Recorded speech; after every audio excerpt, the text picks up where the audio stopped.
Welcome back to Colorado and Company. I'm Denise Plant. Our country today is exactly 1 week away of election 2016. And for those of us who can easily read the ballots and fill in the circle, we don't quite understand the voting frustrations of those who are visually impaired.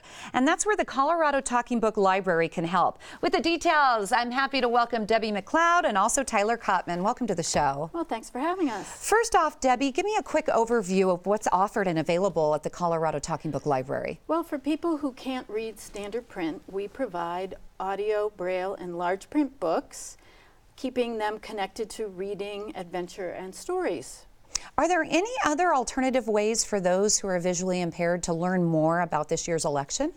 Well, yes, there is actually. We have an audio version of the Legislative Blue Book, which helps to describe all of the ballot measures that are quite extensive this year and provide those that can't read it with a means to have the information. So this is for someone who is visually impaired or blind, completely blind? Yes. Okay, and what information is available? Your website offers so much extra information out there. It's very helpful. Yes.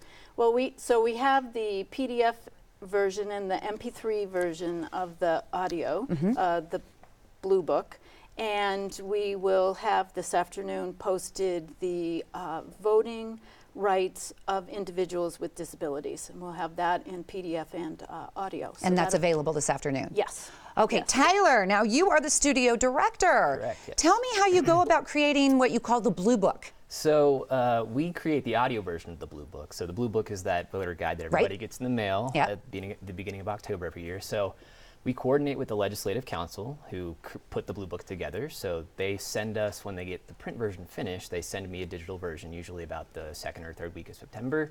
And from there, it's really a matter of deciding, how I'm going to have my volunteers record that information. So you're able to record it pretty fast, and updates too.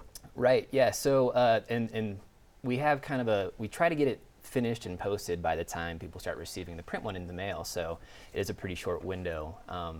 And when it's as long as it was this year, for instance, it's a pretty big time crunch. So I often have to call on multiple volunteers to kind of chip in and do different amendments and propositions so that we can kind of get it all done in a couple of weeks. And there's a lot of information, like we said, in that Blue Book. So how many narrators did you use to record this year's? This year I had about 7 narrators. So a couple did multiple amendments or propositions. Some of them were pretty short. Some of them, like the healthcare amendment, were quite long and dense. So I had 7 narrators, but there's also volunteers who just review.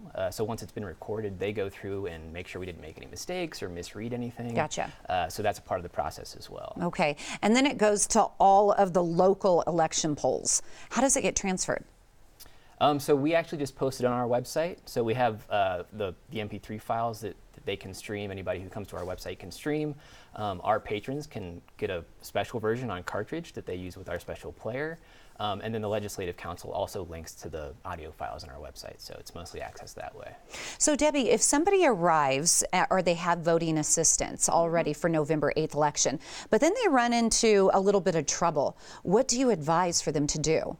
Well, I would advise them to read their voting rights ahead of time so that they will know what they're able to do.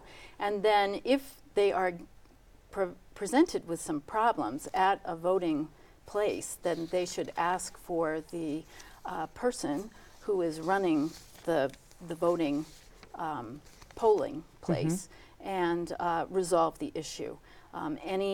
There are voting rights, and so they have the right to vote. They have the right to bring somebody with them to assist them in voting. But they have to know their rights. So people with disabilities, know your rights. Do it ahead of time. If you or someone you know is blind or visually impaired, then contact the Colorado Talking Book Library. Here's a toll-free number for you. It's 800-685-2136. That's 1-800-685-2136. The website is myctbl.org.